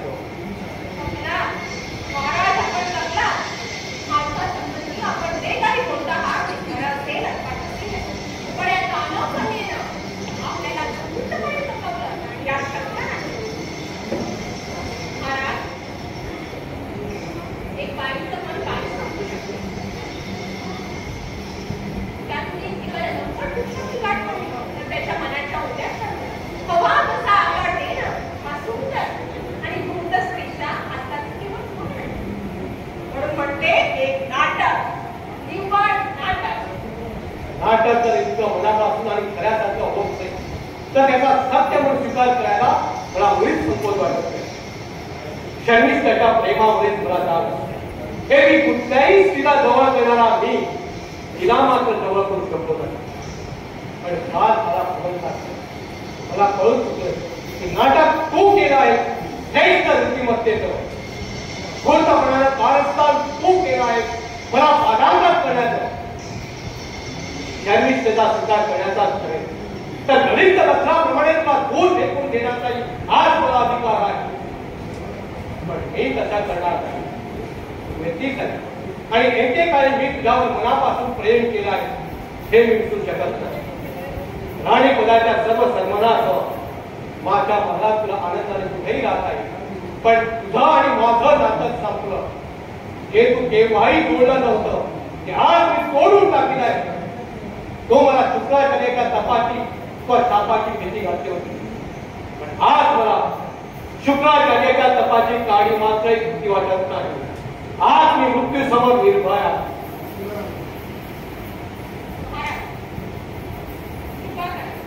आपल्या सहानुभूतीची अथवा करुणेची गरज निर्माण करते. मी हे रागाने बोलते आहे बरोबर. आणखी एक प्रश्न त्याचा फक्त बरोबर. कोणता प्रश्न? मी गर्भवती आहे. बाबाच्या आशीर्वादाने मी पुत्रवती अशी मला खात्री वाटते. माझा पराभव तो माझ्या गर्भात असलेल्या पुत्राचा पराभव होऊन नहुष महाराजाचं स्मरण या शिवाच्या मूर्तीसमोर आपण मला अपमानित केले की युवराजपद माझ्या पुत्राला फक्त माझ्या पुत्रालाच अर्पण केलं जातं. पटराणीचं पद सोडायला मी तयार आहे. पण हा सांगू मात्र ख्रिस्तांचा सम्राट व्हायला हे आपण मान्य करणार आहात? होयच नाही. तुझी ही मागणी मान्य करणं म्हणजे शर्मिष्ठाची वंचना करणं. तिच्या पट्टन आणि पदाला मग काय अर्थात सुद्धा तिच्या प्रेमाचा अवमान कसा कधीही करणार नाही. आपण प्रभूजनांना मागतात ते वचन द्यावे. त्या वडील मुलाचा अधिकार त्यांच्याच मुलाला मिळायला हवा. असं कधीही होणार नाही. नाही. तथाच हाही पराभव पत्करायला पण आणखी थोडा महाराज आपण म्हणाला नृत्यातील तुझी कीर्ती मी ऐकली आहे ते पाहायचं होतं.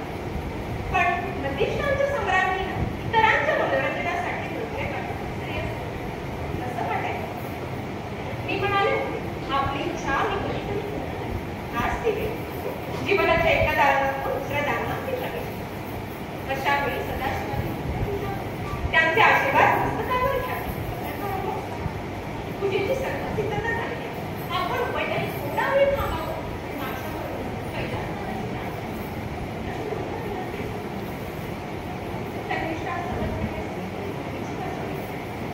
आपण राबवला असला ईश्वराच्या पायाशी एका भगवान उभा राहा आणि त्यांचे आशीर्वाद घेऊन आपापल्या मार्गाने वाटतात.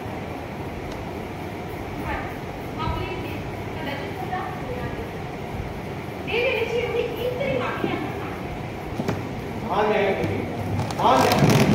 कर पूजेला प्रार्थना. आपण उपायदारी कसा विकू शका. सगळीचा नृत्य सुद्धा मी पाहिलं होतंस का? नाही महाराणी, पण आताही पाहायची माझी इच्छा नाही. आता कधीतरी दिसत नाही.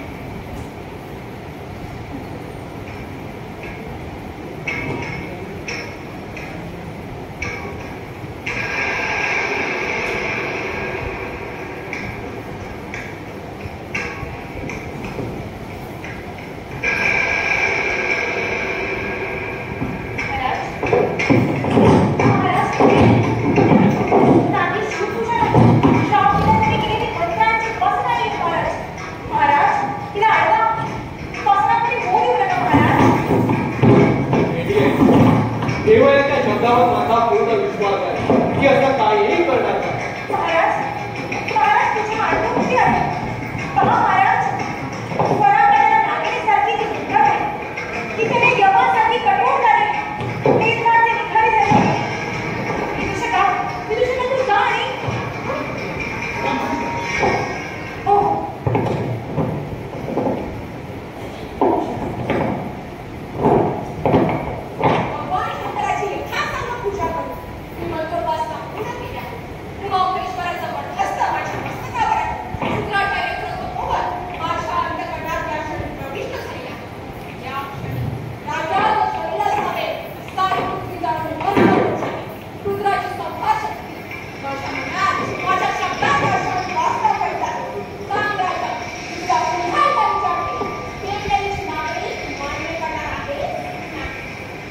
जे एकदा सांगितलं ते सदाचा नाही नाही नाही.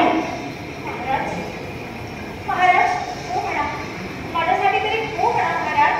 नाही, मी कोणासाठी हो म्हणणार नाही. आणि म्हणण्याच्या भीतीचा गोळीच नाही. कालपर्यंत मी शरीराचा दास होतो.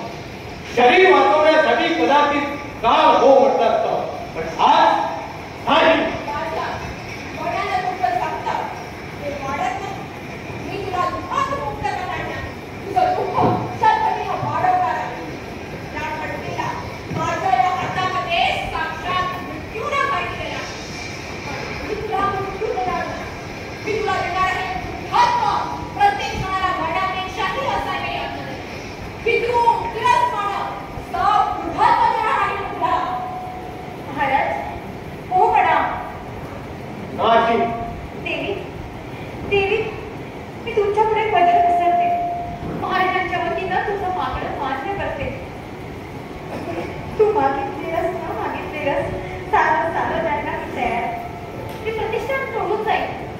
तुला परत कधीही येणार नाही.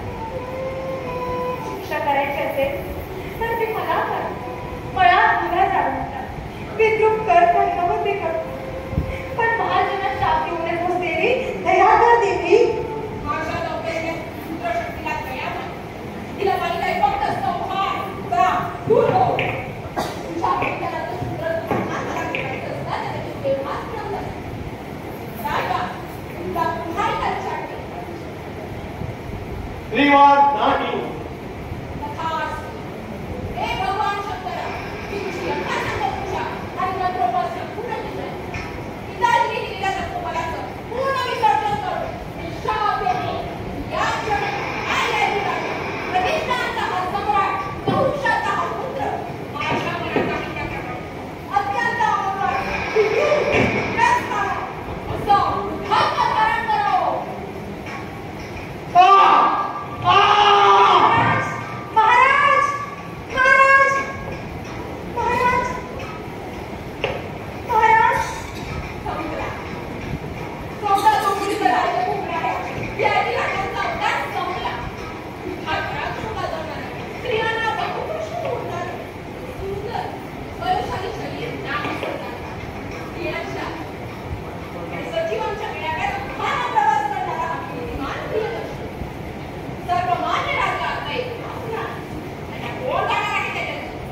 ये बहिणी, तू जे केलंस त्याबद्दल तुला पश्चाताप वाटत नाही? अच्छा, लौकिक संसारात राहून आपल्या बिछाना मांडण्यात मी विसरलो नाही. मी आता कशी सांगते, तुमच्यापेक्षा किती सरळ. दया, माया, करुणा, पश्चाताप यासारख्या गोष्टी आता भूतकाळ समजल्या. मला फक्त माझ्या मनाचं आणि तेही मिळवलं. हे समाजातील तुला मिळणार होय. निसर्गाचा विखरा संसाराच्या रांगी बाहेर, पण तो माणुसकीच्या मर्यादे बाहेर कधी. तुझ्या वडिलांकडून मी संधानी विद्या मिळवली, संरक्षणाचं साधन म्हणून मी मिळवलं, पण ती संहाराचं साधन आहे ते ध्यानात येतात. आजपर्यंत मी तिचा निरीक्षण केलं, पण आज कळा या तिला तुझ्या शापातून मुक्त करण्यासाठी मी संजीवनी मंत्राचा उपयोग करणार आहे. मृत्यूवर माफ करणारा तो महामंत्र वार्धक्याचं नक्की विसर्जन करू शकेल. यासाठी तुम्ही माझी इतकी गोड विटंबना करणार? ययातीसाठी नव्हे देवी, तुझ्यासाठी. होय, अगदी माझं तुझ्यावर पूर्वीसारखंच प्रेम आहे. तुझ्यासाठी. तू शाप ययातीला दिला नाहीस. ययातीच्या यौवनाची तू हत्या केली नाहीस. हत्या केली आहे स्वतः मधल्या माणसाने. विद्रुप तू झालीस. या क्षणी इतकी कुरूप, इतकी भेसूर, इतकी अभंग दिसते की नरकाचे रखवाला देखील तुझ्यापासून भयभीत होऊन पडून नाही. म्हणून तुझा अपमान करण्यासाठी नव्हे, तर देवी तुझं रक्षण करण्यासाठी मी संजीवनी मंत्राचा उपयोग करणार. माझ्या रक्षणाची जबाबदारी तुमच्यावर नाही, कोणावर नाही. माझ्या राज्यात, माझ्या राजवाड्यात जर तुम्ही माझी अवहेलना करणार असाल तर प्रतिहार. कोणीही माझ्या अंगाला हात लावू शकणार नाही आणि कोणताही सेवक किंवा प्रतिहार तुझ्यासारख्या उन्मत्तेची आज्ञा मानत नाही. तू म्हणालीस एकाकी असतात, दुःख एकाकी नसतं. एकाकी असतो तो अहंकार. माणुसकीचा साक्षात्कार हल्ली शर्मिष्ठा आणि विदूषकासारखी माणसं त्या दुःखावर धडक गेला. ते तुझ्यासारखी माणसं मात्र पंख जळालेल्या गरुडासारखी तडफडत असतात. अगदी एकटी. सांग, तू एकटी निराधार आहेस असं तुला वाटत नाही? कोणत्याही दुःखापेक्षा दुःख अधिक होत आहे आणि त्यातून तुला मुक्त करण्याचा मी प्रयत्न करणार. जीवनाच्या मार्गावरून स्वच्छंद जाण्यात भ्रमण करीत असताना ते अनेक देवळाच्या दाराशी उभा आहे. अनेक माणसांची कल्पनांची भक्तीने उपासना केली, पण जीवाभावाचं प्रेम केलं ते फक्त तुझ्यावर. देवाने फक्त तुझ्यावर. माझ्याशी पतीचं नातं जोडावयाची तुझी इच्छा होती, पण ती मला सफल करतात. कोणत्याही बंधनापेक्षा मैत्रीचं प्रेम अनेक बंधनात उरलेल्या वैवाहिक प्रेमापेक्षा श्रेष्ठ, अधिक श्रेष्ठ आहे असं मी मानतो. आणि हे प्रेम मी फक्त तुला आणि तुला. तू काही म्हटलंस तरी गजदेवाने या समाज काळालाही तोडता येणार नाही. तू हे नातं मनपूर्वक स्वीकारलं असतं तर आज ययाती बरोबर तुला सुखाने संसार करणार असतो. पण तसं घडलं. ती अलौकिक प्रेमाची जात जाणी नाही. त्याचा गळा पिसारा कापून त्याला विवाहाच्या बंधनात अडकवण्याचा तू प्रयत्न केला आणि जेव्हा यशस्वी झाला नाही तेव्हा तुला वाटलं तुझा अपमान झाला. आधीच उग्र असलेला तुझा अहंकार धावला, जखमी झाला. त्याने तुझ्या अवघ्या जीवनावरती स्वामित्वाचं निशाण लावलं. ययातीला अधपाताच्या गर्दीकडे रोटलंस आणि आज त्याचा वडगाच्या बाळाप्रमाणे जे वाटे येईल त्याची राख रांगोळी केली. शर्मिष्ठी ययातीची आणि अखेर तुझी.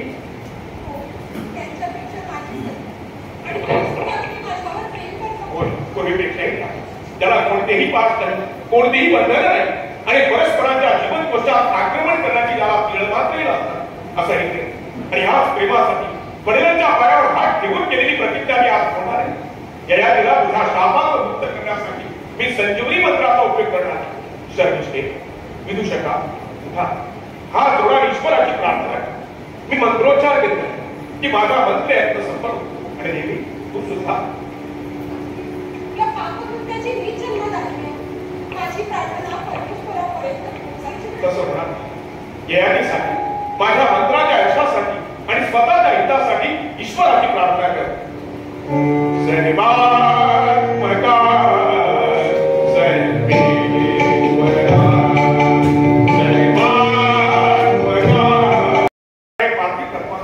माझ्या हृदयस्थ उच्चाराने प्रगट झालेल्या संजीवनी मंत्राला आपल्या विविध दयाशील शक्तीचा आशीर्वाद द्या आणि ज्याचा आपण प्रगट करा. सेवम लोम अद्वरमेधम, सेवम लोम अद्वरमेधम, सेवम लोम अद्वरमेधम. उठ यादी, उठ. तू पूर्वीसारखा रूपवान, तरुण, तेजस्वी, बलसंपन्न झाला. सगळं जनाच्या विश्वाला व्यापून धरणारा त्या सनातनाच्या शोभेनं देव यांनी दिलेला शाप तुझ्या देहावर आणि शरीरावर बाजला झालेला आहे.